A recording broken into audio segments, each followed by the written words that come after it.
Let's face it, most ancient tombs have been looted at least once. No matter how scary the rumors could have been, most mummies were open too. But one. This is the Bashiri mummy, and it puzzles everyone so much that nobody dares to see what's inside. Meet Howard, but you must know him already if you're into Egyptian history. He's primarily famous for discovering King Tut's tomb back in 1922. But few people know that before this revolutionary discovery, he had probably found another mummy. It happened in 1919, and it goes by several names, either the Bashiri mummy or the mummy of Pacheri, or the untouchable one. Some reports say that Howard stumbled upon the Bashiri mummy in Luxor's Valley of the Kings, just where he would later find Tut's tomb. Despite this find, not much is known about this particular mummy. The reason why it's still unharmed in any way is not because of some superstitions, but because nobody is sure that they can undo what they do if something goes wrong. The mummy is so intricately wrapped that researchers never unfurled it for fear of irreversible damage. The golden rule of anyone who works with antiquities: if you're not sure you can't make it better or preserve it unchanged, do not touch it.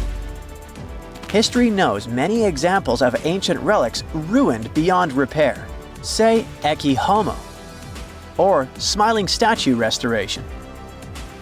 The delicate fabric that covers the mummy's face has this cool design that kind of looks like a pyramid. The researchers are not 100% sure, but this might be the only one of its kind with that embalming style. But without knowing the ancient technique, it's next to impossible not to ruin the mummy while unwrapping and wrapping it back. Back in the day, people, both experts and looters, would unwrap mummies for all sorts of reasons, mostly to study them.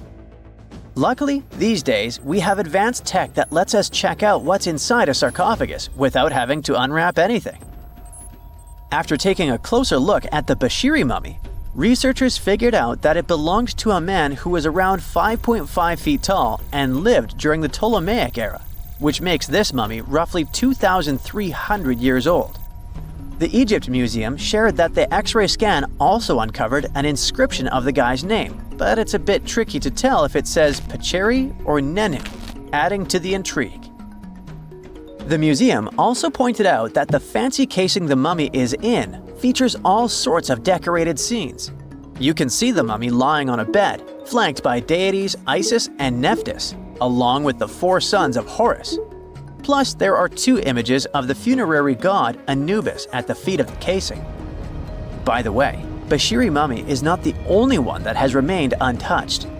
This is Issa Temkebde, and Gaston Maspero, a French archaeologist, made the decision to leave her mummy untouched, wanting to keep her resting peacefully since she was in such amazing shape.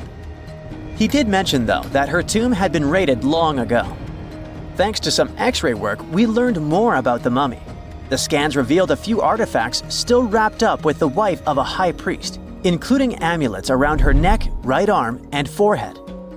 The X-rays also showed she had some dental issues and arthritis in her knees. While she passed away as an older woman, it's tough to pinpoint her exact age. However, various sources from her son's reign indicate that she was held in high regard in the kingdom. Isitemkebd served as the sister wife of Penejam II. You got me right, they were related by blood and were siblings, but back then it was pretty common to get married this way to preserve the purity of the bloodline. Say that to Habsburg, duh. Their chase for purity only led to inbreeding and the notorious Habsburg's jaw. Right, I guess we should not judge ancient Egyptian rules and morals, but what we can say for sure is that both Bashiri and Isitemkebd were incredibly lucky to stay untouched. The odds were not in King Tut's favor, though. The researchers' work hit him hard.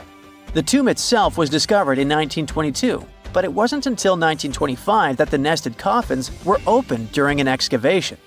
The outer coffin, held together with silver pins, opened up to show another coffin shaped like a mummy, decorated with colorful glass and flower garlands.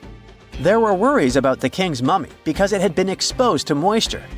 The middle coffin was pretty heavy and didn't have any handles, so they had to be super careful taking it out. Inside the innermost coffin, which was solid gold and wrapped in a red cloth, they found the royal mummy, and this all went down on October 28, 1925. Tutankhamun's mummy, measuring about 6.07 feet, fit snugly into the innermost coffin, which was 6.17 feet long. You can already tell there was a problem, right? Imagine how hard it is to extract something as fragile as an ancient dried-up mummy, especially when there's not much room for maneuver. Plus, the mummy looked sus. It was pitch black. Howard Carter, the lead archaeologist of the expedition, estimated that around 2 buckets worth of oils had been poured over the mummy. But care had been taken to avoid the mask and feet. It was made to preserve him better. The body was positioned at a slight angle in the coffin, and there was a noticeable difference in the amount of dark oils on the right and left sides, indicating that the coffin might have tilted while being lowered into the sarcophagus. This oil created moisture inside the coffins, and over time, it reacted chemically, which Carter described as a sort of slow, spontaneous combustion, leading to the carbonization of the linen wrappings. Unfortunately, the combination of heat and moisture took a toll on the mummy's trappings as well. The crook and flail fell apart, the resin scarab cracked, and the threads holding the hands and mummy's bands started to decay, making everything quite fragile. Plus, the oils hardened over the years, effectively gluing the mummy and mask to the coffin's bottom. To try and separate the mummy from the inner and middle coffins, they were placed in the sun for several hours, reaching temperatures of 149 degrees Fahrenheit. Despite this effort, the mummy remained stuck, so the initial examination had to be done right where it was. The first part of Tutankhamun's mummy the researchers checked out was his lower legs and feet, meaning they started the examination from the bottom up. As they peeled back the bandages, they uncovered the first of many treasures wrapped up with the king. They took their time to carefully document and photograph everything they found. The inner layers of bandages were in pretty bad shape, mostly turning to dust, making it tough to figure out how everything was originally wrapped. Still, the overall methods matched what was seen in other nobles' mummies from that time. Lots of folded linen pads were used to shape the torso and thighs. The outer and inner bandages were made from fine linen, while the middle layers were coarser. They had some intricate bandaging around the shoulders and chest with a similar style around the groin. Each limb, along with fingers and toes, which were fitted with gold caps, was wrapped separately. Tutankhamun even wore gold foil sandals on his feet. They hoped to separate the mummy from the coffin by removing the outer bandages, but the resins had stuck the body to the coffin. So, the researchers ended up chiseling it out. To do this, they had to cut the torso in half at the hips and disarticulate the arms to continue unwrapping. Each part was treated with hot paraffin wax for stability, and later the hands and feet were reattached with resin. Finally, they used hot knives to detach the head from the mask. To check the teeth, it was decided to make an incision around the jaw and neck, which was later fixed with resin. So technically, the scientists did all they could to preserve the mummy, but still, in a way, it ended up being damaged beyond repair. What do you think? Should they have left it in the coffin? Or did they do the right thing? Let us know in the comments. They found the tomb of a royal doctor who lived over 4,000 years ago, a man who held pharaohs' lives in his hands. This man knew secrets that only deities and kings were allowed to hear. And yet, when they opened his tomb in 2024, there was no body, just vivid paintings, untouched by time, and cryptic symbols carved into stone. Who was he, and why was he buried with spells linked to a scorpion deity? The tomb was buried deep beneath the sands of Saqqara. The doctor's name was Tete Nebefu. He lived around 4,100 years ago, during one of Egypt's most mysterious turning points, right at the edge of glory and collapse. These were the final days of Egypt's Old Kingdom. The sun still glinted off freshly built pyramids, but the shadows were already creeping in. The pharaoh, Pepi II, had ruled longer than anyone before him, 90 years. But by the end of his reign, the country was cracking. The power was slipping, the regional leaders were rising, and the Nile floods grew unpredictable. In this shaky period, the mysterious doctor thrived. His tomb was discovered by a Swiss-French archaeological team in the shadows of old pyramids. The weirdest part was that when they uncovered his burial chamber, they found no body, no golden treasures either. Unfortunately, the tomb had been robbed long ago. But what remained was something even more fascinating: the words and images left on the walls. The paintings are still vibrant, bright colors that somehow survived all those years underground. The walls show jars, containers, strange abstract patterns, and geometric shapes. And then there are hieroglyphs, lines and lines of sacred script carved with precision, like someone had poured their soul into every curve. These inscriptions revealed who Teti Nebi Fu truly was. Turns out, he wasn't just any doctor. He was the conjurer of Serket. Now, Serket was the female deity of scorpions, sacred and terrifying. Egyptians believed she could stop venom, heal bites, and protect the living from toxic elements. The title, Conjurer of Serket, meant Teti Nebi Fu was a specialist in treating dangerous stings and bites. And if he got an entire tomb for himself, he may have been Egypt's top expert in those things, a man who healed with both medicine and magic. But that wasn't all. He also held the title Director of Medicinal Plants, a title seen only once before in all of ancient Egypt. That means he knew the healing power of herbs, roots, and oils like no one else. Now, you might wonder, what plants in a huge land of sand? But in reality, ancient Egyptians used herbal medicine that would hold up in some labs today. They created pills, ointments, and inhalers. Most often, they chose some active ingredient, a flavor to make it easier to take, and something to deliver it into the body. Sound familiar? And yeah, they didn't have many traditional plants, so some of these ingredients were bizarre by our standards, like using crocodile dung and acacia mixed with honey. They even had formulas for anti-wrinkle creams. And apparently, our mysterious healer was also chief dentist. This title is almost never seen in ancient records. Evidence of Egyptian dentists is incredibly rare. Turns out, our ancient genius didn't just fight stings and study plants. He was also trusted with teeth and jaws, which were actually a huge problem in ancient Egypt. These people may have built wonders, but their teeth paid the price. Ancient Egyptians constantly caught grains of sand in their mouths. They often ate grit-filled bread and raw vegetables, which wore down enamel and caused a horrible condition called attrition. This led to tons of problems, including tooth loss. They had to improvise back in the day. For example, crafting the world's oldest known toothpaste from crushed rock, mint, and pepper, which ironically only made things worse for the gums. Or a toothpaste from things like eggshells, pumice, and natron, a salty mineral used for cleaning.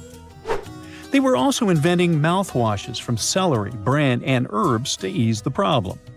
Some mummies were even found with crude metal braces and gold wires attaching missing teeth. Though we're not sure if these were for the living, or was it just a nice little addition added as an afterlife gift. So, Teti Nebi Fu specialized in all these fields. 3 rare titles for one man. Now, back in the day, he must have been admired as incredibly knowledgeable. In a world without modern science, he would have been like a sorcerer who knows how some leaf or bark could save a life. That's why archaeologists believe Teti Nebi Fu wasn't just any doctor. He was, most likely, the royal physician, the one who treated the pharaoh himself. We don't know for sure which king he served.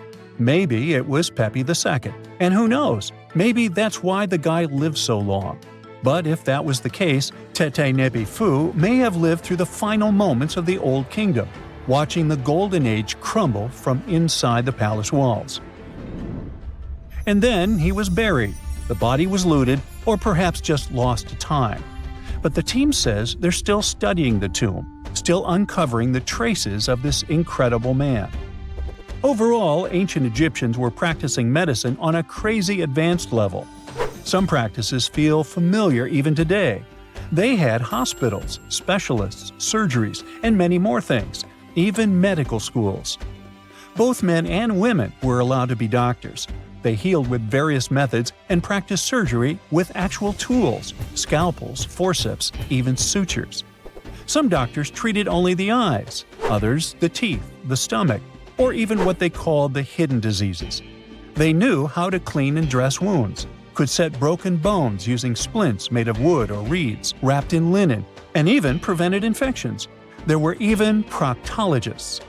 They also built the first prosthetics, like a wooden toe with leather straps that help people walk normally again. The oldest known prosthetic is 3,000 years old. Now, the most shocking part is how they actually even tried to remove tumors. A recent study looked at a 4,000 years old skull. It belonged to a man in his 30s.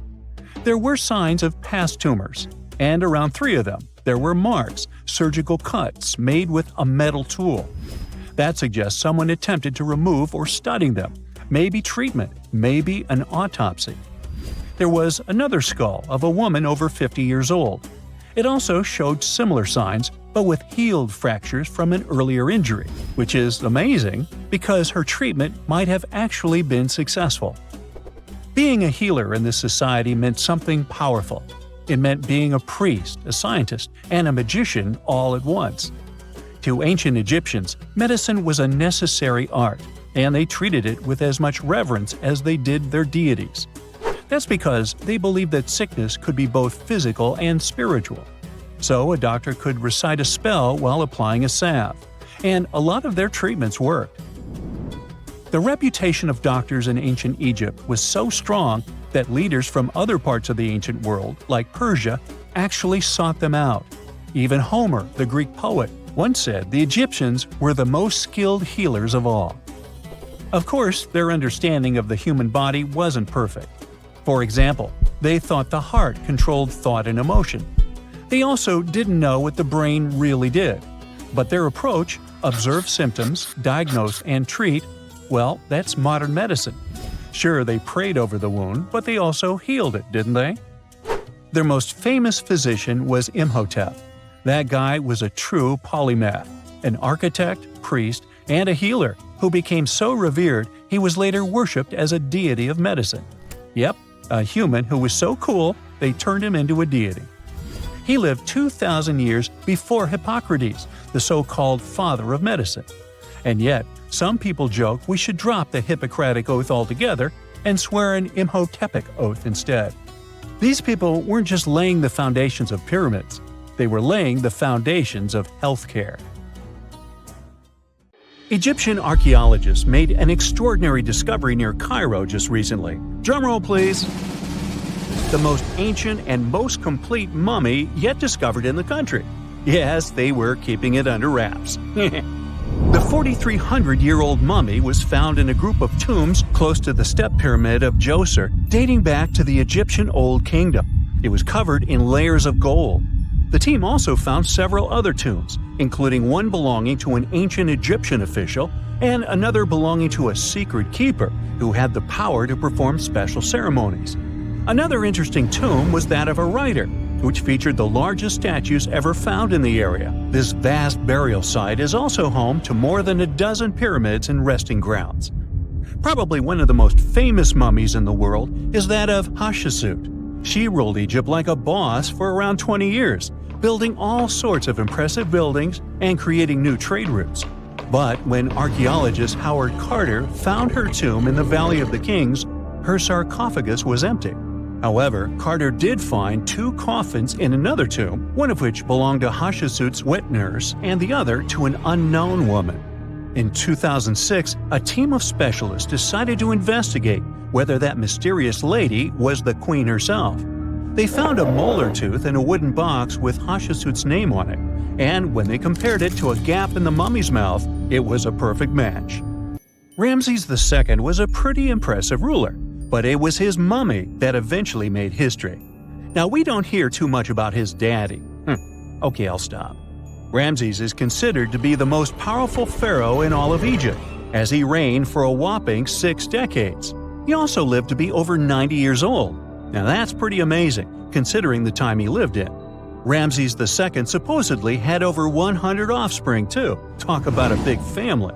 When he passed away, his body was originally buried in the Valley of the Kings, but some sneaky guys tried to rob his tomb of all his treasures. Officials back in the day weren't having any of that though, so they moved his body to a secret location to keep it safe. Fast forward to the 1800s, and Ramses II's mummy was discovered along with a bunch of other rulers and important officials. But it wasn't in the best condition, so archaeologists flew it to Paris to get it, pampered. Problem was, he couldn't just be transported into another country. The only solution available was to give Ramses II his own passport. His occupation was listed as king, and the document even featured his photo. Most mummies aren't necessarily known for having the most hydrated skin. But that of an ancient woman, also known as Lady Di, proves otherwise. No, not that Lady Di. This wealthy lady from ancient times was discovered in an ornate tomb in 1971, and she looked fabulous, if we can say so about a mummy. Thanks to the special conditions in her tomb, like the moisture in the environment and the lack of oxygen, her body was almost perfectly preserved. Her skin was soft, her hair was on point, and she was still flexible.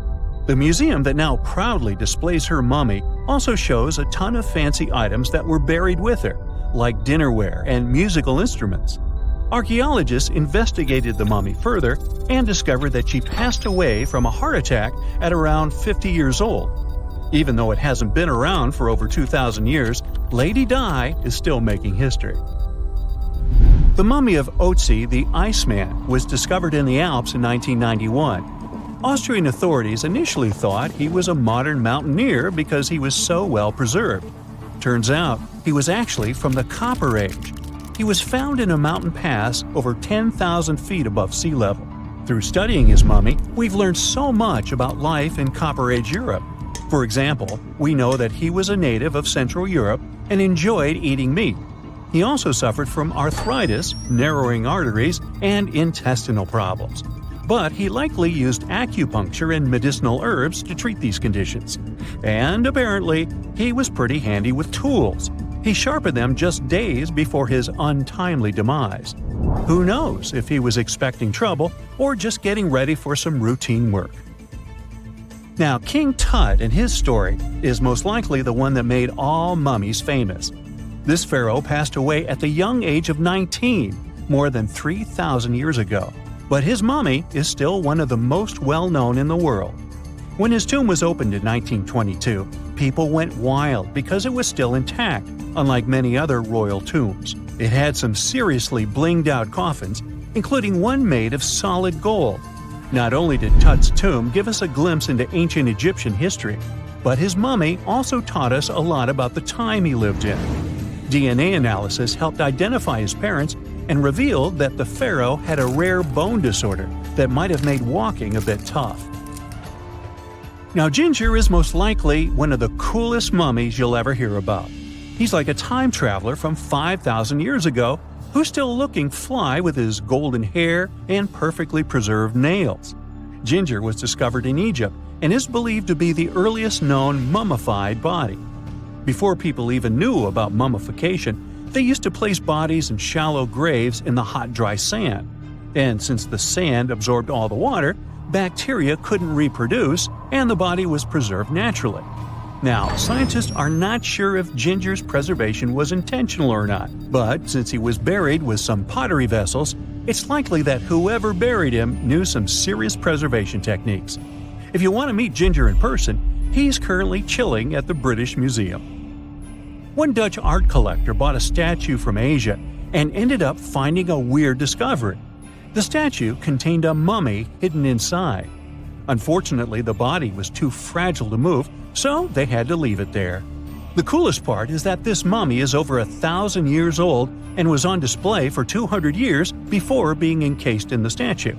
When scientists did a CT scan, they found out that the mummy was filled with paper scraps covered in writings. Experts think he might have done this thing called self-mummification, which is a pretty intense process involving a special diet and tea that makes your body less prone to bacteria. Only a few people could handle this ritual, and those who managed to do that were seriously respected. No other Egyptian queen has baffled scientists and historians like the stunning Nefertiti.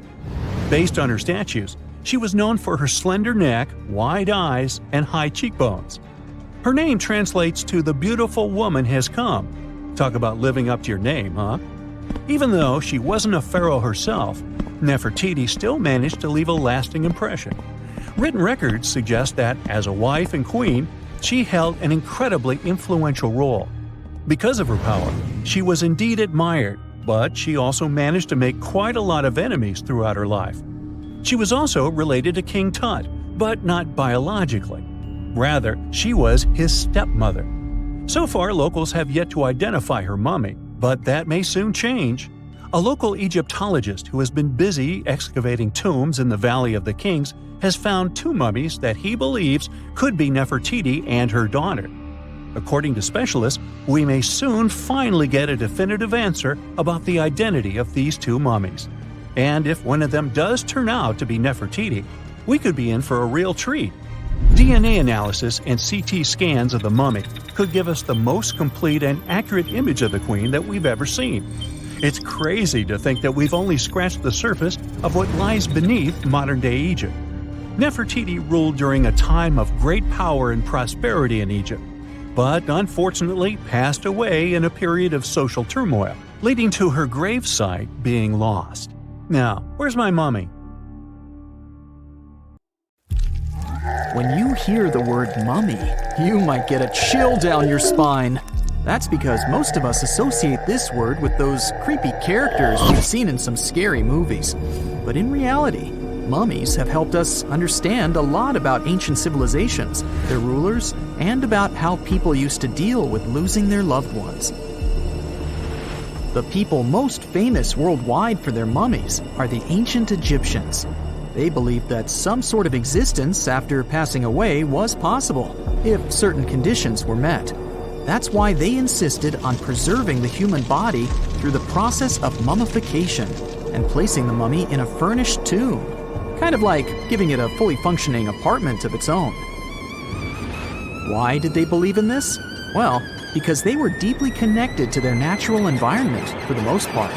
They saw the natural cycles around them, like how the sun rose every day, followed by the moon, or how new life was always sprouting from plants, even after they had wilted away.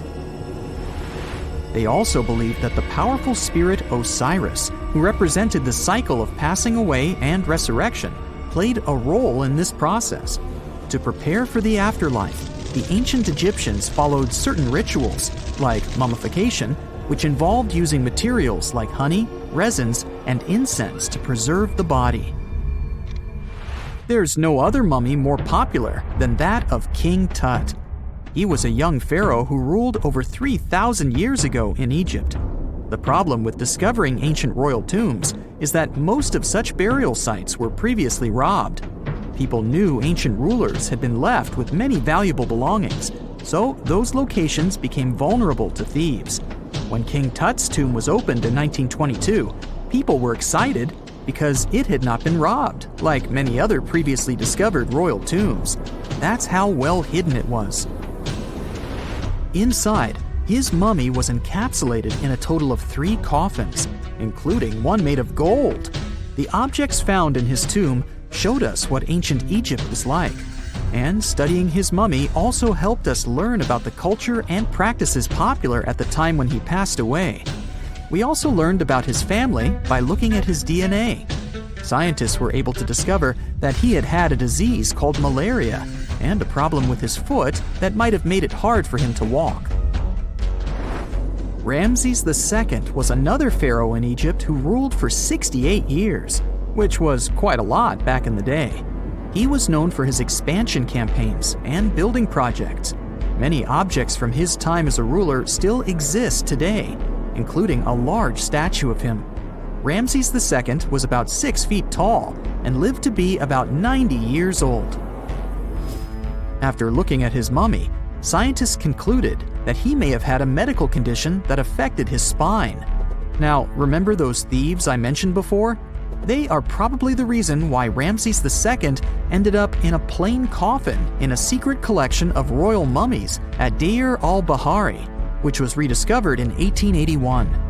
Thankfully, archaeologists were able to identify him because his journeys had been recorded on his wrappings.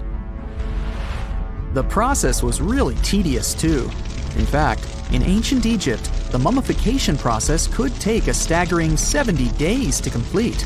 A special person would say a very specific speech while delicately handling the body and drying it out using a type of salt called natron.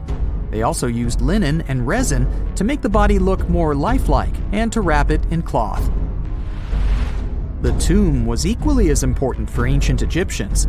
The walls of King Tut's tomb, for example, were adorned with intricate artwork that depicted his journey to the afterlife, from his burial procession to his passage through the underworld. The ancient Egyptians believed that everyone made this journey after passing away, and they filled their tombs with items and paintings to help the person in their spiritual travels. Additionally, the walls of the tomb were decorated with spells from a special book, which contained a collection of poems that the Egyptians believed would help people reach the afterlife. And speaking of how important this journey was, people also placed food in these ancient tombs. In King Tut's tomb, archaeologists discovered 36 jars of vintage beverages and 8 baskets of fruit, which were believed to be left there to help him in his journey to the afterlife. The Egyptians believed that traveling to the afterlife took a really long time, so they left a lot of supplies, such as food and water, to sustain their loved ones. Pharaohs also generally had numerous luxurious garments and beautiful jewelry in their tombs to ensure that they would have a fashionable journey. These items included various types of linen clothing, such as tunics, scarves, gloves, and headdresses, as well as a lot of gold jewelry with precious stones, like bracelets, buckles, pendants, necklaces, rings, and even precious depictions of insects for protection. Some were also deposited with fans made from ivory and ostrich feathers to keep them cool in the afterlife. Some ancient rulers were even placed in their forever apartments along with boats. For example, Pharaoh Khufu built the Great Pyramid at Giza as his tomb, and a large ship was found inside. King Tut, however, was buried with multiple boat paddles, but no actual boat. Instead, he had 3 chariots and numerous walking sticks made of precious materials, perhaps indicating he'd rather travel to the beyond by land, not by water. Amongst the most interesting objects found near ancient mummies are bottles of oils and perfumes. If rulers were supposed to be fashionable, why not smell nice too, right? Also, some of them had some ancient kinds of board games, most of them made out of precious materials like gold or ivory. One of those games was called Senet. It was very popular amongst the ancient Egyptians and very similar to modern-day chess. The ancient Egyptians may have the most famous mummies out there, but they weren't the first to invent the procedure. In fact, it all started in South America with an ancient civilization named the Chinchorro. As far as we know today, these people were the first to mummify their loved ones that had passed away. They did it somewhere around 2,000 years before the Egyptians started their own rituals. Sure, we can tell a lot about ancient rulers by studying these mummies, but until recently, we had no idea what they really looked like during their lifetime. Not so long ago, though, some very special mummy paintings were found by archaeologists studying ancient Egyptian objects. These mummy portraits are highly detailed paintings of individuals that were made while they were still alive. Such paintings were often painted on wood, as opposed to the classical portraits we all know about, which are painted on canvas. They are known for their realism and beauty, and have even been used by researchers to diagnose diseases by comparing them to the corresponding mummies. Some of these portraits also include depictions of jewelry, which was later found on the mummies. The recent discovery of these mummy portraits in Central Egypt is significant, as it marks the first time in over a century that such paintings have been found. Mummies appeared all around the world naturally, too. Mummification can occur without people intervening because of natural conditions, like extremely cold or hot environments, places with a lack of oxygen, or accidental exposure to chemicals that preserve the body. These conditions don't allow bacteria to grow, resulting in the body remaining more or less intact. Famous Otzi was one of these mummies. We know today he was a man who lived around 5,000 years ago in Europe. But upon his discovery in the Alps in 1991, Austrian authorities initially believed that he was a modern mountaineer because of how well preserved the body was. However, after the Iceman was removed from the glacier, it was determined that he was actually from the Copper Age. Miles and miles of yellow sand, treeless mountain ridges, and scorching hot sun over your head. And suddenly, something you'd never expect to come across in a barren desert. A small group of overexcited people. They're as happy as you would be if you'd won a lottery. They've just found an ancient tomb, once flooded with its walls in bad shape. But the stuff they discovered inside proves that this is the burial site of one of Egypt's most mysterious pharaohs. Historians have been hunting for his tomb for years, but no one expected it to hide ancient treasures. Fast forward. After careful examination of the site, Egyptian officials have announced the discovery of the tomb of King Thutmose II. It's the last missing tomb from Egypt's 18th dynasty. And this is also the first royal tomb found since King Tutankhamun's was discovered in 1922, in more than 100 years. A team of Egyptian and British archaeologists found the tomb in the Theban Mountains area, west of Luxor, near the famous Valley of the Kings. Before this, the site was only known as Tomb C4, but during their excavation, the team found clear evidence proving it belonged to King Thutmose II. Archaeologists actually found the entrance and main tunnel leading to the tomb in 2022. But at first, they thought it belonged to a queen because it was near the graves of Thutmose III's wives. It was also close to Queen Hatshepsut's tomb. Originally, it was prepared for her when she was just a royal wife. But everything changed when she became pharaoh. But we'll talk about this twist of fate a little later. But soon they realized that their discovery was much more significant. They found alabaster jars with Thutmose II's name and the words "deceased king" written on them. That's when they realized that the tomb was actually his final resting place. Sadly, Thutmose II's tomb has seen better days. According to the head of Egypt's antiquities sector and the leader of the Egyptian excavation team, the tomb suffered major damage from ancient floods not long after the pharaoh's death. Water swept through the burial chamber, likely destroying or displacing many of the original artifacts. Much of what had been once inside the tomb was moved elsewhere in an attempt to salvage it. The researchers found out that the tomb had a basic design, with an entrance, a sloping main corridor, and a burial chamber.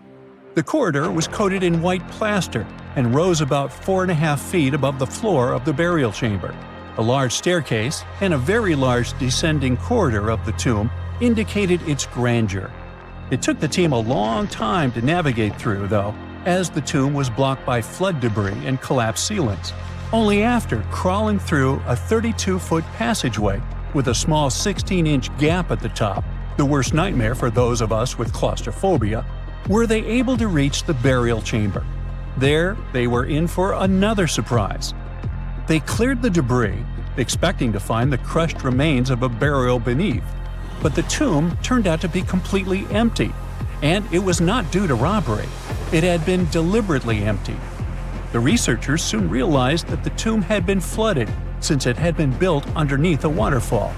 It happened just a few years after the king's burial, so the contents of the tomb were moved to another location. That's why there was a second corridor in the tomb. It was most likely made to help remove King Thutmose II's body from his flooded tomb. Despite the damage, the excavation team made some really exciting discoveries. They found traces of mortar decorated with blue inscriptions, yellow stars, and fragments from the Book of Amduat, one of the most significant funerary texts in ancient Egypt. The book was meant to guide the deceased through the underworld, ensuring a safe journey to the afterlife. Now, how about we sneak a peek at ancient Egypt's 18th dynasty? It was all about conquering lands, expanding the empire, and building jaw-dropping monuments. Some of the biggest names from that era, Thutmose I and Thutmose III, both legendary warrior kings who left their mark in history. Thutmose I was a fierce fighter who led major military campaigns, pushing Egypt's border further south than ever before, all the way to the fourth cataract of the Nile. His victories gave Egypt access to new trade routes, stronger political ties, and more wealth. His conquests were so significant that they were recorded in the tombs of his top officials. Thutmose III, sometimes called Thutmose the Great, took things even further. He was not only an incredible military strategist, but also the commander of Pharaoh Hatshepsut's armies before becoming king himself. He led between 17 and 20 military campaigns, winning every single one and expanding Egypt's empire to its peak. He even created the world's first navy. Thutmose III is often remembered as Egypt's greatest warrior pharaoh. And sandwiched between these two powerhouses was Thutmose II, a pharaoh who doesn't get nearly as much attention. Hey, the middle child, right? His reign lasted only about 5 years before he passed away at around age 30 in 1479 BCE. He is kind of a mystery. No one really knows what he accomplished. For the longest time, even the location of his burial site was totally unknown. His body was actually found in the 19th century. It was just lying around in the mortuary temple of Deir el-Bahari, in a secret chamber where priests used to hide royal mummies centuries after their original tombs were looted by grave robbers. In other words, Thutmose II's body must have been moved from his original resting place at some point in history to protect it. During his lifetime, Thutmose II made at least one major impact on Egyptian history. He married his half-sister Hatshepsut. That might not sound like a big deal, but it helped her become Egypt's greatest female pharaoh after he passed. The catch? She kept her stepson, Thutmose III, off the throne for decades. When he finally took power, he erased her name from history out of spite. And still, Hatshepsut is one of Egypt's greatest pharaohs, no matter if you're talking about a man or a woman. She brought a lot of wealth and art to Egypt. She led a big trading trip to a place called Punt, where she brought back things like gold, ebony, and incense. She also made sure her name lasted by building amazing structures that we can still see today. At Karnak, she added huge obelisks. One of them is still standing tall. She also was the one to build the Temple of Deir el-Bahari with its countless columns. She was buried there. Interestingly, Hatshepsut was often shown in art as a man with muscles and a beard, like how pharaohs were usually depicted.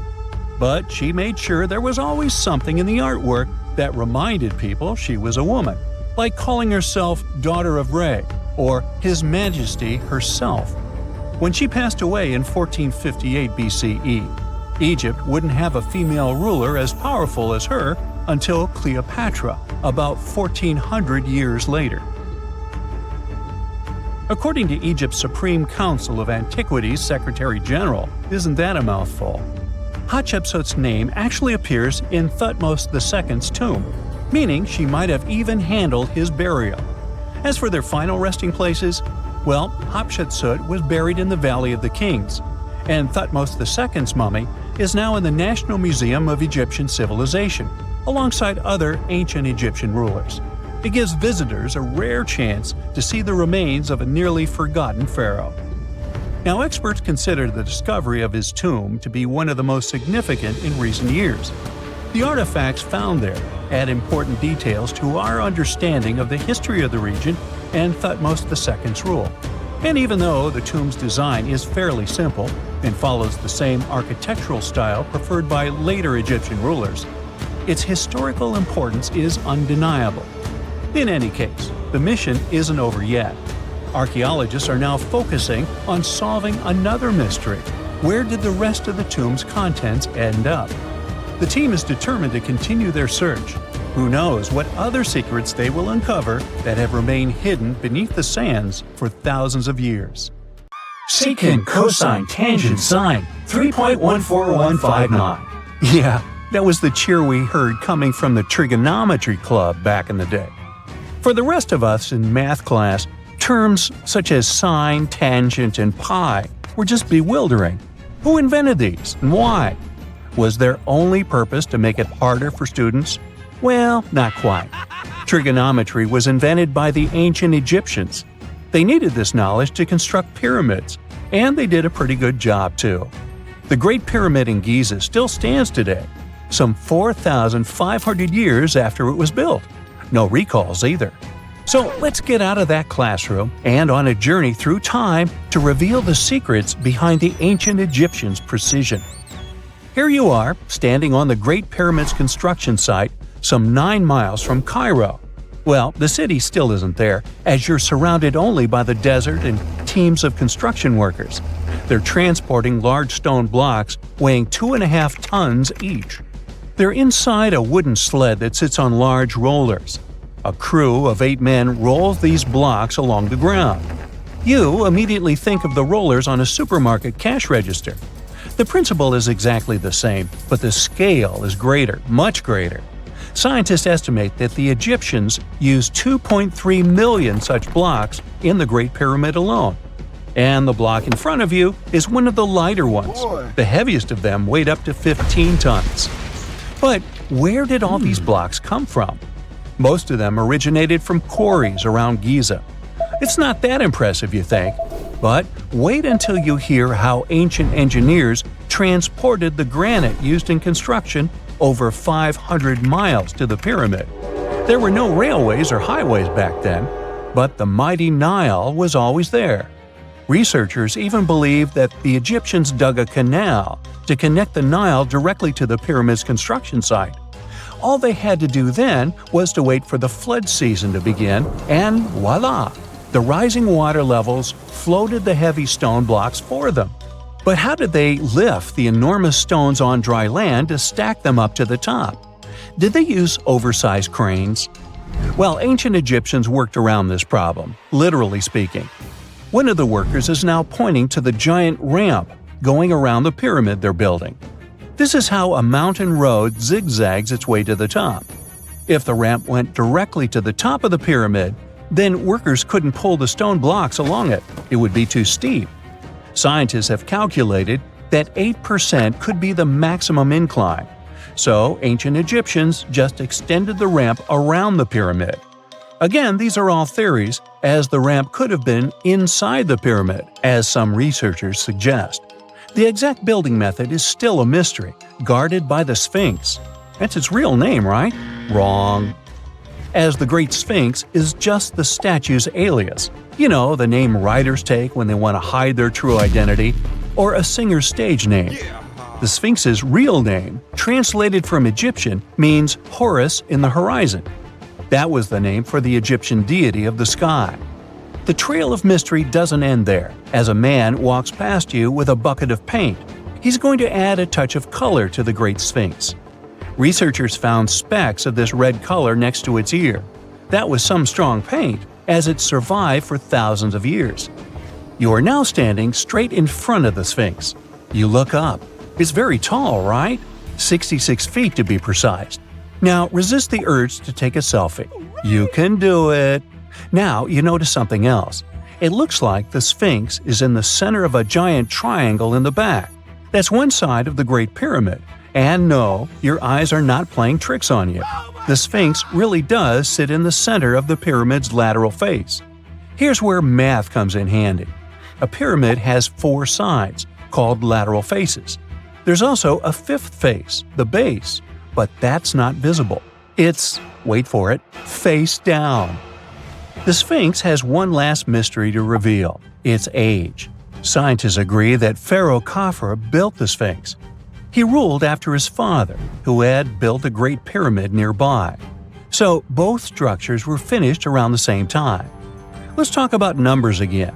You've heard of Cleopatra, the Egyptian princess described as a woman of great beauty. Hello? She saw the pyramids, but she lived closer to the time of the first iPhone than the time of the people who built the pyramids. Fascinating, right? You can see thousands of people around you. They're working hard to build the pharaoh's tomb. But how many of them are there exactly? One Greek philosopher estimated there were as many as 100,000 workers. Seems like an okay number for such an enormous structure, but it can't be true. Science simply can't back up this number. Egyptologists put the total number of workers at 30,000. And yes, Indiana Jones was one of them, at least on the big screen, but he showed up late. Egyptologists know a lot about the pyramids, but not everything. Not because they don't want to, but because they haven't yet dug up enough evidence. They can only guess how the building process went. First, engineers would arrive to choose the right spot and do the necessary measurements. That's why they needed all that complicated math. Then, it's time for sourcing the material, the large stone blocks I mentioned earlier. When boats deliver them to the site of the future pyramid, workers can finally do their thing. They operated in smaller groups, but there were at least 2,000 of them chiseling and carving away at any given time. Sounds like a typical construction site today? Well, that's because it is, just thousands of years ago. It's amazing what ancient Egyptians were able to achieve with just copper and stone tools. The pyramid is now complete in front of you. But is it the same pyramid we see today? Why is this structure shining bright in the desert sun? Isn't it supposed to be a dusty yellow color? Well, no. Human activity and the elements have completely stripped the outer layer of stones over time. Expert craftspeople polished these blocks using nothing but stone and sand. The end result was a smooth and shiny rock. On the day it was completed, the Great Pyramid of Giza was a perfect triangle of light. Its polished sides acted like giant mirrors, reflecting the powerful Egyptian sun. This is the point where you should put your glasses on, and that shiny thing you see at the pyramid's very top is actually gold. The capstone at the top of the pyramid is called a pyramidion. It was covered in sheets of gold. As you can guess, these were the first stones to disappear. Let's make another stop before we get you back to your classroom. We travel to the British Isles, and no, Stonehenge isn't our destination. It is Newgrange in County Meath. Scientists estimate that the ancient peoples of Ireland built this stone monument around the year 3200 BCE. This makes it older than both Stonehenge and the Great Pyramid in Giza. The function of the circular mound in Newgrange is the same as the one of the Great Pyramid and equally mysterious. The estimated amount of loose stone present in the valley is over 220,000 tons.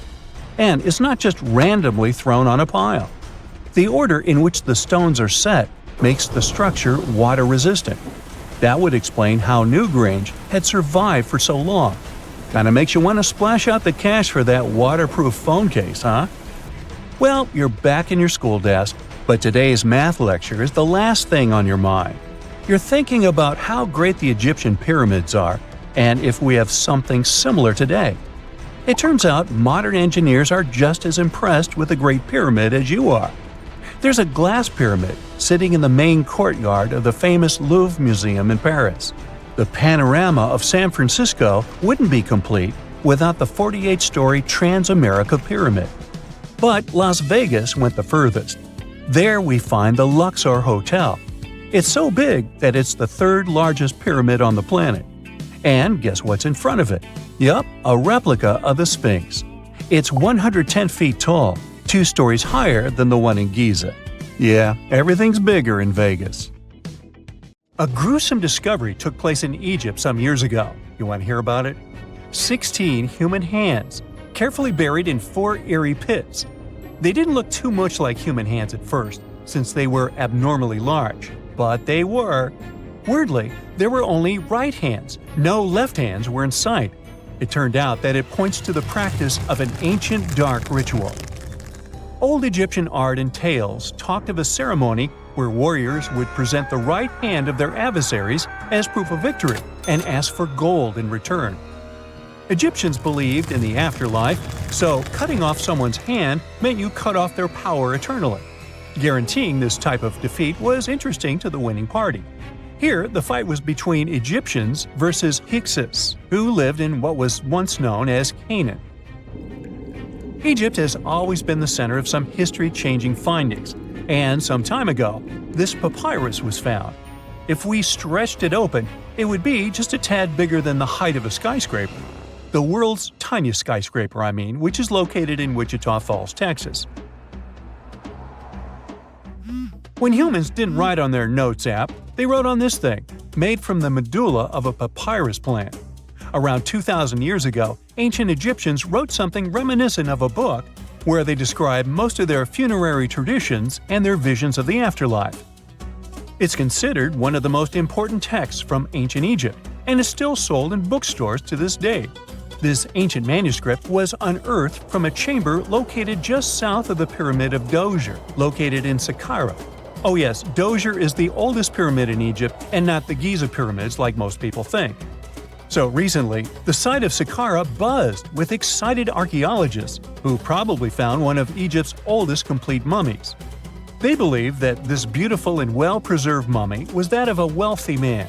He was discovered in a deep shaft, covered in layers of gold leaves. There are many symbols that show he was an important and wealthy man, like the band he wore on his head, the bracelet on his chest, and the fact that he was embalmed with a tunic, which was reserved for Egypt's finest. The most exciting part of the entire discovery was finding the resting place sealed with mortar, just as the ancient Egyptians had left it 4,300 years ago. Now this may sound weird, but back in 2008, archaeologists discovered a missing pyramid. Now it went missing because it deteriorated over the span of 4,000 years. Today, you can only see its base. It was a pretty important site back in ancient times. It is said that around the area of the pyramid, the ancients hosted a special type of ceremony where high priests would carry mummified remains of sacred bulls. Now here's a fun fact. Ancient Egyptians believed that Apis bulls were earthly incarnations of the city deity of Memphis and was connected to rites of fertility. It wasn't just any Apis bull, though. They needed to be all black, with a single white mark between its horns and a bunch of very specific characteristics. They were selected by the local priests and honored until they passed away. After that, they were mummified and buried in underground galleries. Meanwhile, this missing pyramid sort of disappeared around the 1800s. It was a German archaeologist who first found it in the village of Saqqara. He called it the Headless Pyramid when he first found it. But then, years after the official discovery, the desert sand came along and covered the whole thing. There were some excavations between the 19th and 20th centuries, but they weren't too systematic. That's why scientists were so thrilled when they dug an entire pyramid's base after removing the 25-foot mound of sand that was covering it. Oh, and it turns out American archaeologists are excavating a cemetery in Egypt that could contain over 1 million mummified bodies. So far, archaeologists have dug around 1,700 mummies. One of the main differences from other classic Egyptian mummies is that these people weren't kings and pharaohs. They were commoners that most likely lived about 1,500 years ago, when Egypt was controlled by the Roman and Byzantine empires. The name of the cemetery is cool, though, the Way of the Water Buffalo, just in case you want to check it out on your next trip. Other than bulls and buffaloes, ancient Egyptians also liked baboons. Are you seeing a pattern here? In the beginning of the 20th century, archaeologists discovered a site filled with mummified baboons in a place called, guess what? The Valley of Monkeys. An animal wouldn't have been mummified if it wasn't considered important. Certain animals were more important than others, since they were linked to specific deities. Jackals were connected to Anubis, the ancient god of the afterlife, and cats were likened to the female deity Bastet. Baboons were a pretty big deal, since they were believed to be connected to Thoth, the deity of wisdom and advisor to Ra, one of Egypt's supreme deities. The archaeologists who studied these animals weren't too happy. They think these baboons were kept inside and were deprived of sunlight for most of their lives. They had extreme vitamin D deficiencies and they were poorly fed. Maybe Thoth got angry with these baboon keepers. Just a guess. Since there's never a boring day for archaeologists in Egypt, they also found human mummies with golden tongues. Since Egyptians were all about the afterlife, they believed that golden tongues might help a person speak once they pass to the other side. I mean, it's a long shot, but hey, why not? Some of these mummies were placed in wooden coffins with goods, such as necklaces, pottery, golden artifacts in the shape of lotus flowers and scarab beetles, and iPhones. Just kidding. A new temple was also unearthed recently in Egypt. Scientists believe it was dedicated to honor Zeus Cassius. That deity would be a cross between Zeus, the almighty Greek deity of the sky, and Mount Cassius. While digging around the Sinai Peninsula in Egypt, archaeologists spotted 2 pink granite columns poking out of the ground, and bingo. They believe these columns represented the temple's front gate and collapsed during an earthquake many years ago. And speaking of deities, there weren't only super serious deities. Recently, scientists unearthed a golden ring in a city south of Cairo. No, Frodo, it's not magical. It was a normal gold ring, but it had the depiction of the deity of fun, officially named Bes. This deity is often described in sacred texts as a happy, chubby dwarf. Today, many tattoos we get are sorta deprived of any sense and are made of aesthetic purposes only. In ancient Egypt, though, women would get tattoos as a token of protection for childbirth. That's what scientists think, at least. Around the Nile region, scientists found some mummies that had well-preserved tattoos, which is a rarity since the skin deteriorates so easily. 2 of these women tattooed their lower backs, and the drawings were simple. They were mostly pictures, including that same chubby dwarf we just talked about, Bes. He also had a side hustle as the protector of women during childbirth. Now, would you believe me if I told you ancient Egyptians invented robots? No? Well, that's because that's not entirely true. Sure, they were astronomers, mathematicians, and engineers, and somehow they also squeezed an eccentric invention into that package: an automated deity some scientists called Hathor. This wooden statue had been in the Metropolitan Museum of Art for years before someone noticed its secret. With the help of an X-ray machine, specialists discovered a mechanical operating system inside it. The pulley-like axis goes from the statue's shoulder to her left leg. When the system rotates, the statue raises and lowers her hand. Hey, pick me! Pick me! I got my hand up here. Most people know that pyramids were built as grand tombs for the pharaohs, designed to ensure they had a smooth journey to the afterlife. The Great Pyramid of Giza, for instance, was constructed for the pharaoh Khufu. But what most people don't know is that this whole pyramid building trend started right here, with the step pyramid of Djoser, about 4,700 years ago. This massive structure was built for Pharaoh Djoser, a ruler from Egypt's 3rd dynasty. It rises 7 layers high above the ground and stands about 200 feet tall. We think of it today as a phenomenal architectural project, but for ancient Egyptians, the step pyramid of Djoser turned out to be more like a massive experiment, a trial run, if you will, to perfect their building skills before they moved on to even more ambitious pyramids. Reaching new heights is super exciting, but the real mystery is what is going on below the ground. In this pyramid's underground labyrinth, there is a network of tunnels stretching about 3.5 miles long, and some researchers believe these tunnels might have been part of a sophisticated water system that could completely change what we think about pyramid construction. Let's talk about this massive complex located in Saqqara. Surrounding the pyramid, there's what's known as a dry moat, a continuous trench that is up to 164 feet wide and almost 2 miles long. It forms a sort of rectangular shape around the pyramid. This trench has an average depth of about 65 feet. Now, if you were to add up all the earth and rock they dug out to create this moat, it would be about 10 times the volume of the step pyramid itself. For the longest time, people just assumed this trench was nothing more than a huge quarry, a place where they dug up stone and clay to build the step pyramid. Makes sense, right? But when you take a closer look, it doesn't add up. The trench is too narrow and deep to be practical for mining, and its layout doesn't match anything we know about ancient Egyptian quarrying methods. Plus, some sections of the trench are actually covered with a rocky ceiling, which would have made it nearly impossible to use as a quarry. Another theory suggests that the dry moat had some kind of spiritual significance. Maybe it was a sacred place, where souls of nobles gathered to serve the late king in the afterlife. There are even niches in the walls that work as a hint at this spiritual function. But most researchers believe that this purpose likely developed much later, long after the complex was built for Djoser. So what was the moat really designed for? In 2020, a researcher came up with a pretty intriguing idea. It is possible that this trench was actually designed to collect and manage water, especially after heavy rainfalls. Now, that makes sense when you consider the location. The moat sits in an area that could easily have been flooded by runoff water from nearby plains. This could also explain why the trench wasn't used for new graves until much later when the climate became drier and less prone to flooding. The story becomes even more intriguing, as this trench appears to be part of a larger, more complex hydraulic system within the Djoser complex. It is like the trench has several compartments, carefully carved out of the rock and connected by tunnels.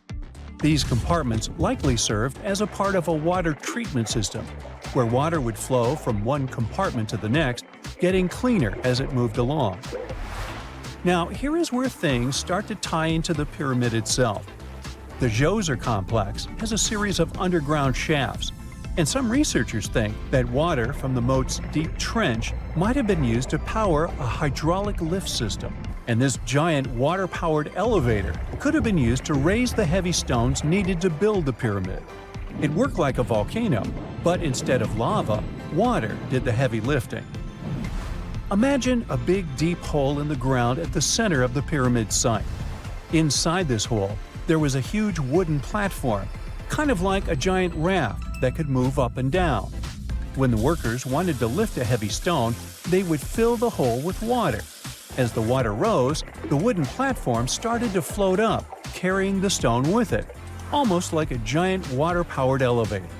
When the stone reached the right height, the workers slid it off the platform and onto the pyramid. The idea is that water from the deep trench, after being cleaned and filtered, would flow into these shafts. A massive float, possibly made of wood, would then rise as the water filled the shaft, lifting the stones up to where they were needed for construction. Once the stone was in place, they'd let the water out, lowering the platform back down to the bottom, ready to lift the next stone. This fancy hydraulic lift system could have been a game changer, making the whole building process a lot faster and more efficient without using a lot of workforce. It is like the ancient Egyptians were already embracing the whole idea of work smarter, not harder. But of course, not everyone is on board with this theory. Some experts argue that the area where the step pyramid of Djoser was built couldn't have held enough water from occasional rains to maintain such a fancy hydraulic system. The main theory suggests that, in the past, there might have been some kind of lake nearby that would have filled up after a period of rain, and this lake could have supplied water to the complex's hydraulic system. But there is no mention of such a lake in any ancient Egyptian writings, so it might be more of a what-if situation than a reality. And then there's the issue of the hard work itself.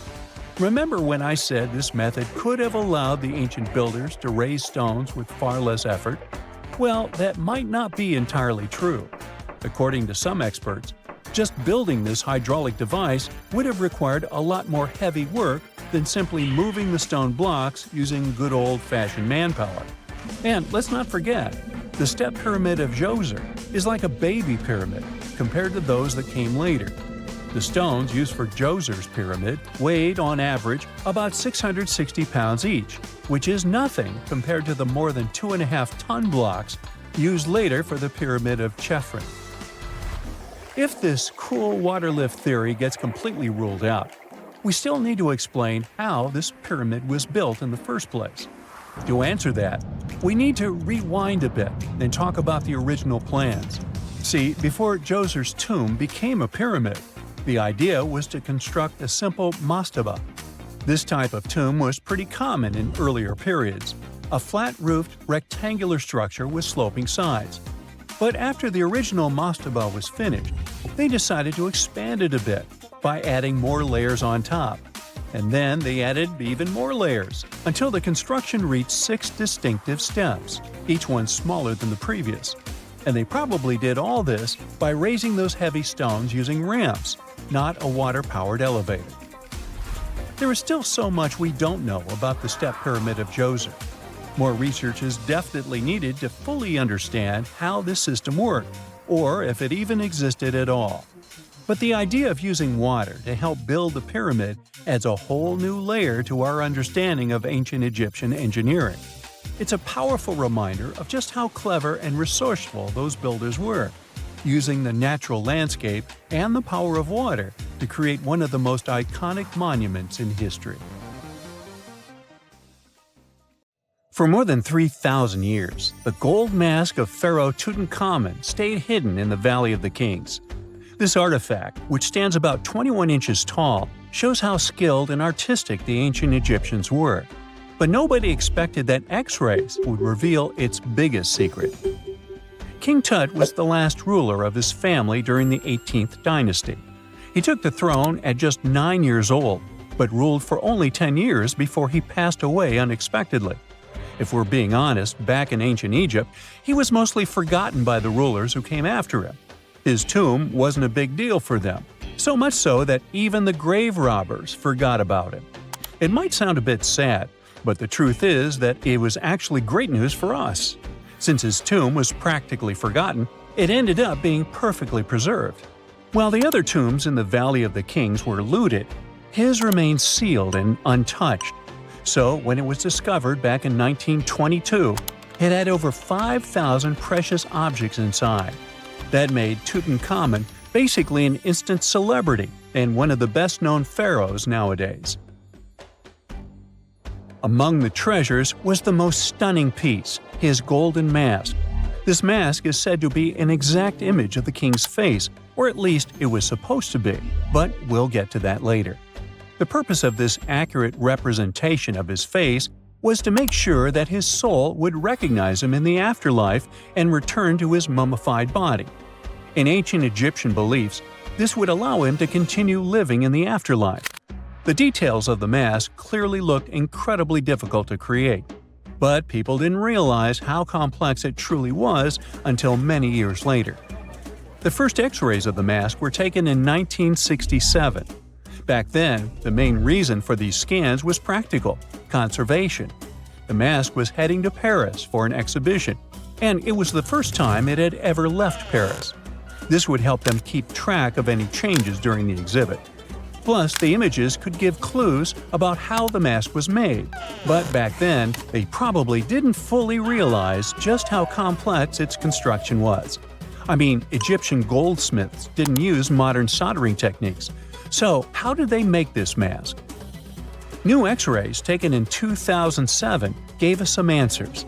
It turned out the Egyptians didn't use pure gold, which is 24 carats. The mask was actually made of 23-karat gold, meaning it was mixed with another material. So, specialists discovered that the gold sheets contained a small amount of copper, a reddish-brown metal. This was likely done to make the material more flexible and easier to shape. They would then shape the gold sheets by heating and hammering them over and over again. But there was one more secret inside the mask that wasn't discovered until 2015. The year before, the staff at Cairo's Egyptian Museum were working on the mask display when the long beard of the mask accidentally got knocked off. Another theory is that the beard had become loose over time and just fell off. Either way, the fact that King Tut's beard came off caused a lot of stress. After all, we're talking about one of Cairo's biggest tourist attractions, so the experts had to fix the problem quickly. The restoration process started with a detailed recording of the mask's condition. To do this, they had to take a full three-dimensional scan of the artifact, and, by accident, they found something very interesting in the mask. Inside the royal beard, there is a gold tube, an intriguing structure that the Egyptians likely used to attach the beard to the rest of the mask. And that proved, once again, that the process of making this mask was even more complex than experts thought. But the mysteries don't stop there. Remember how we mentioned that the mask was thought to perfectly represent King Tutankhamun's face? Well, that might not be entirely true. Some popular theories suggest the mask was never meant for him and was actually made for someone else. A study published in 2015 suggested the mask was originally made for a female pharaoh, his supposed stepmother, the famous and beautiful Egyptian queen Nefertiti. The biggest clue comes from an inscription on the mask. At first glance, it seemed to belong to Tutankhamun. But after a close examination, researchers noted that something else was actually written underneath King Tut's name. The royal name stamp seems to have been altered, and originally it had something written on it that translates to Queen Nefertiti. There is another feature of King Tut's golden mask that was overlooked for years, which adds even more mystery. As we mentioned earlier, experts believe he wasn't respected much by the pharaohs who came after him. And one of the clues that made archaeologists think this is the pierced ears on the mask. Some researchers believe that King Tutankhamun wouldn't have worn earrings after he was a kid. So, according to their theory, by the time he passed away at 18, he shouldn't have been represented with pierced ears. This could also support the idea that the mask originally belonged to Nefertiti, or maybe to someone who wasn't even connected to King Tut. But the mask isn't the only source of mystery. In fact, his whole tomb is full of puzzles. Recently, historians found a sign that the place where King Tut was supposed to be buried was changed at the last minute. For years, experts wonder why a pharaoh who ruled for 9 years ended up in such a simple tomb. When compared to the grandeur of other pharaohs' tombs, his tomb seemed, well, a bit plain. The idea that a king like Tutankhamun would have such an unremarkable resting place just doesn't match up with the power and importance he must have had in ancient Egypt. So, what happened? Well, apparently, this might have something to do with his successor, Pharaoh I. After King Tutankhamun passed away, researchers believe that I made sure to erase him from Egypt's history.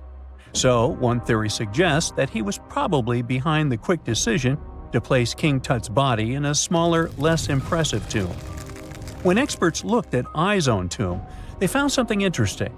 There is a large wall covered in painted baboons. This is the same type of artwork found in Tutankhamun's tomb. It seems like the same person might have chosen the artwork for both tombs.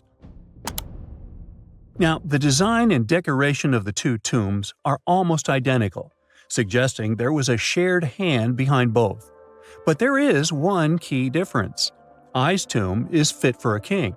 It's much bigger and more impressive, even though the style and artwork are similar to what you see in Tutankhamun's tomb. So the theory suggests that I decided what went into both tombs. Since Tut passed away unexpectedly at a young age, his grand tomb wasn't finished in time. Normally, pharaohs start building their tombs while they're still alive to make sure everything is perfect. But Tut passed away when he was just 18, so there wasn't enough time. I may have taken advantage of the situation, ordering a smaller tomb for Tut and keeping a larger one for himself. Experts believe this theory explains why Tutankhamun's tomb is so simple and how I managed to wipe his memory from history so easily. But in the end, the story of King Tut's mask and tomb is full of mystery and intrigue. Each new discovery sheds more light on what really happened all those years ago. But one thing is for sure, the secrets of ancient Egypt still have much to reveal, and King Tutankhamun will continue to fascinate people for years to come. Whenever you hear about ancient ruins, you almost never picture them being suspended somewhere, or just randomly hanging on the branch of a tree, right? In fact, for most of the ancient artifacts we have exposed in museums all over the world, archaeologists did quite an impressive amount of digging. You see, buildings have this funny way of fading away over time if not properly taken care of. Sometimes we need to reuse some building materials, so an older construction may be sacrificed in the process. Other times houses are abandoned, and once they are exposed to the elements on the surface, like rain or sunlight, they don't really stand a chance. Some just simply crumble away due to good old erosion. So the only way a piece of architecture can survive the test of time is if it's somehow gotten buried deep down. Now, how did they end up buried in the first place? Well, it's quite the comedy of errors. Ancient cities had a habit of gradually raising their ground level like a kid adding toppings to their ice cream sundae. You see, these settlements were always busy collecting food and building materials to keep up with their ever-growing population. But hey, who has time to deal with waste and rubbish? It wasn't exactly high on their to-do list back in the day. So when it came to building new houses, Ancient civilizations found it much easier to save their sweat and tears by piling up the rubble and constructing right on top. But that's not all. Rivers would also occasionally flood and deposit a layer of sediment on the city floors, further encapsulating those ancient constructions. And in those dry regions like the desert, where the wind likes to show off its sand and dust dance moves, you can bet it was a constant struggle to keep the establishments clean. One hilarious example is the Sphinx, which had its head buried in sand until a group of archaeologists unearthed it in 1817. Some ancient towns eventually got covered up because they were completely abandoned. With less human activity to control their expansion, plant seeds couldn't resist the opportunity and sprouted all over the place. They gobbled up carbon dioxide from the air and grew, adding more and more bulk to the ground. Those cheeky roots even decided to stabilize the soil made from decaying plant matter, creating layers upon layers of earthy goodness. It's like the ultimate DIY project Mother Nature embarked on, with plants as her loyal helpers. The act of digging into the secrets of ancient civilizations is not just about unearthing a lost world. It's also an epic quest to reveal the hidden treasures beneath layers of history. But how do archaeologists know where to dig in the first place? If everything is covered in layers upon layers of sediments, debris, and plant roots, they must have some sort of system they rely on before embarking on a new project, right? For starters, they're not always the ones suggesting an archaeological dig in a certain location. Let me explain. Let's say you're a contractor and you want to build a new fancy apartment complex in your city. Some local legislations have certain requirements before your project can start, though. For instance, before anyone starts building on a piece of land, they might need to bring in specialists to check the soil. These clever folks can be archaeologists, geologists, or paleontologists, and they need to keep an eye on things during development. If any artifacts or ecofacts, fancy word for organic remnants, are discovered, these experts swoop in to excavate and study them. But what about sites that have nothing to do with bulldozers and yellow hats? Archaeologists have more than one trick up their sleeves when it comes to locating ancient hotspots. They dive deep into historic records with a healthy dose of detective work. By sniffing out old documents and maps, they can piece together the puzzle of human activity in a specific area. If a site has been visited before, it's even better. Finding records of past excavations or historical accounts can give archaeologists lots of information on where to continue their treasure hunt. Before archaeologists start swinging their shovels, they engage in a bit of a visual scan mission. Armed with a grid system, they'll stroll around the site, keeping their eyes peeled for any artifacts that might be hiding just beneath the Earth's upper layer. From groundstone tools to historic glass and even ancient garbage dumps, yes, they're also valuable. These keen-eyed explorers can spot signs of human activity faster than most people. If they stumble upon midden soil, fancy term for a garbage dump, they know for sure that humans once called this place home. Archaeologists don't just rely on their trusty shovels, though. They have an arsenal of gadgets to aid in their search for hidden wonders. Geophysical tools are like their secret weapons. Take the resistivity meter, for example. This clever contraption measures the electrical component of the soil and any buried features or artifacts. A buried wall, for instance, will create a different resistivity reading than the surrounding soil. Magnetometers and ground-penetrating radar work in similar ways, showcasing potential hints of ancient treasures in the soil. And who could forget our trusty old friend, the GPS? It helps archaeologists map out precise locations, like a high-tech treasure map, leading them straight to their pot of gold. Care to virtually visit some of the most important archaeological sites in the world? Well, follow me. In the United Kingdom, for instance, you'll find this interesting place called Stonehenge. It's one of many henges scattered around, but this one really takes the cake. Picture this: massive ancient stones standing tall and proud, arranged in a funky outer ring and an inner horseshoe, with some smaller stones thrown in for good measure. And guess what? These amazing stones have been around for over 5,000 years. Talk about a serious case of rock-solid longevity. Now, here's where it gets interesting. According to local folklore, the legendary wizard Merlin whipped out his magic wand and poof! He teleported these massive stones all the way from Ireland. Apparently, some giants had assembled them there, but Merlin decided they would look much better at their new location. Others think it's just the ruined remains of an old Roman spiritual edifice. These amazing structures were built by our Bronze Age ancestors. With their simple tools and limited tech, they managed to create this monumental masterpiece. Impressive, right? Unfortunately, there's still so much we don't know about this area. Stonehenge's initial purpose remains a mystery to this day. Sure, there are lots of theories, but scientists have yet to agree on the subject. However, we do know that it's perfectly aligned to catch the sunrise during the summer and winter solstices. The ancient city of Pompeii is an equally amazing archaeological site. Picture this. Mount Vesuvius, a notorious troublemaker, decided to throw a volcanic tantrum and completely covered this ancient Roman city. It turned it into a time capsule, located outside present-day Naples in Italy. Fast forward to the year 1748, when a bunch of adventurous explorers stumbled upon Pompeii. Lo and behold, they discovered a treasure trove of well-preserved goodies, streets, houses, food, probably a bit stale by then, blingy jewelry, fancy sculptures, colorful frescoes, everyday household items, and even animal and human remains. It was like an epic archaeological party. From the looks of it, Pompeii had it all. Fancy houses and villas, a massive 20,000-seat arena, cute little artisan shops, hangouts like taverns. And let's not forget the saucy spots like those luxurious bathhouses for some intense pampering. There's also the Sanctuary of Apollo, where people used to gather for their daily dose of worship. And of course, the bustling heart of the city, the Forum of Pompeii, where all the cool people used to hang out. And guess what? Pompeii is so cool that it made it to UNESCO's World Heritage List back in 1997. That's like the ultimate Hall of Fame for historical awesomeness. It also includes many other famous buildings and sites, like the Taj Mahal in India and the Acropolis of Athens in Greece.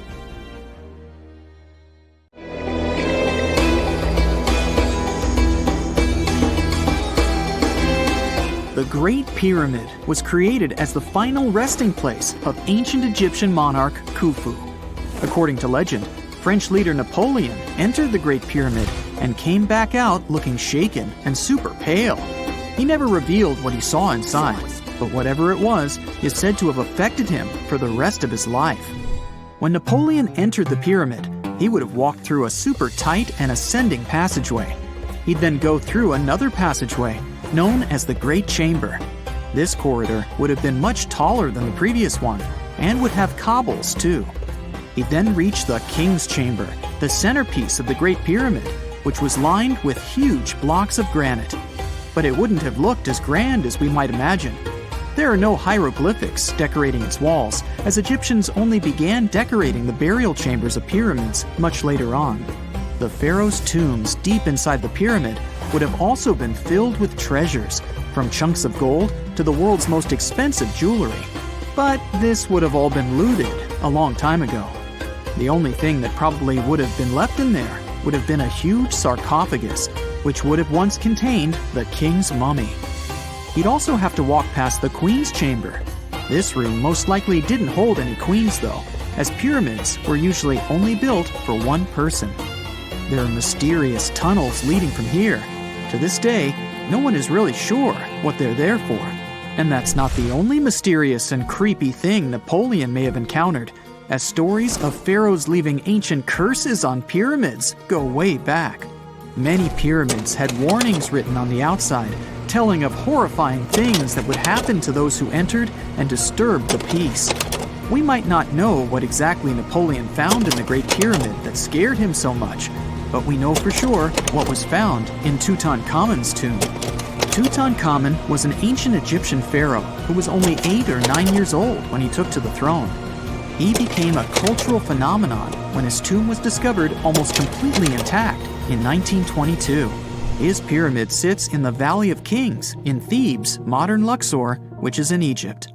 Unlike the Great Pyramid, Tutankhamun's tomb was covered in beautiful wall decorations. The walls told the story of how he would travel to the afterlife through the underworld. Egyptians believed all people would have to take this journey, so they would fill their tombs with objects and paintings to help them get there. There'd also be spells painted on the walls.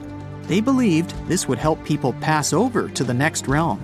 The journey would be pretty long, and for that reason, the ancient Egyptians would also fill the pyramids with food. Tutankhamun's pyramid was filled with 8 fruit baskets. They even found something called gingerbread fruit in there. The rooms were jam-packed with furniture, statues, clothes, and staffs, amongst a whole bunch of other things. You'd likely find a lot of clothes and expensive jewelry in the pyramids as well. The ancient Egyptians wanted their ancestors to travel in style to the afterlife. They put Tutankhamun in his final resting place with over 50 pieces of clothing, all of the highest quality. There were tunics, scarves, gloves, and headdresses, and a ton of jewelry. Bracelets, pendants, necklaces, rings, and scarabs for protection were all found inside. Each of them was made of gold or precious stones.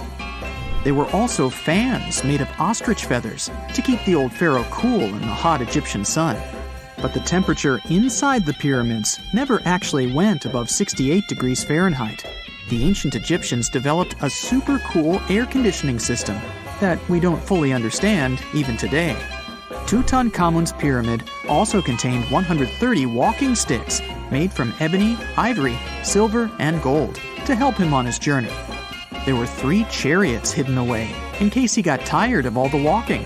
They also put 11 boat paddles inside, but there was no sign of any boat. The pyramids would be littered with the pharaoh's favorite scents and perfumes. During the excavation of Tutankhamun's pyramid, it quickly became clear that it had been robbed during ancient times. There was damage to doors and traces of oils left in empty jars. It looks like someone raided the pyramid for gold and the scents, perfumes, and oils that had been left for King Tut. There was still a bit of perfume, which was made from coconut oil and frankincense, left in one bottle. It seems like Pharaoh Tutankhamun loved board games. There was an ivory traveling set of senet in his pyramid. Although we don't know for sure exactly how to play it, we have figured out it was sort of an ancient Egyptian version of backgammon. It looks like it was a 2-player game where the goal was to knock your opponent off the board. Not really sure who Tutankhamun's mummy was supposed to play with, though. The ancient Egyptians had some rituals that may seem pretty strange to us. For example, they used to shave their eyebrows off if they ever lost a cat. So it's not too surprising they put some really weird things inside pyramids. Archaeologists discovered a collection of mummified cats and scarab beetles in pyramids that date back more than 4,000 years. They were found in the pyramids of Saqqara, which is south of Cairo. They also found a bunch of makeup kits and mirrors inside. Makeup was worn proudly by both men and women in ancient Egyptian times. Eyeliner was the most popular cosmetic. The Rosetta Stone was one of the best discoveries ever made in pyramids. It was found by our man Napoleon Bonaparte and his team. It's a black granite rock that dates back to 196 BCE. It's transcribed in Greek, Demotic, and hieroglyphic. When it was translated in 1822, we got the key to understanding ancient Egyptian hieroglyphics for the very first time. The discovery of Queen Hatshepsut's mummy in 1903 changed our understanding of the Egyptians forever. After she had passed away, her successor, Thutmose III, removed most of the evidence of her reign, so we basically knew nothing about Egypt's first great female leader.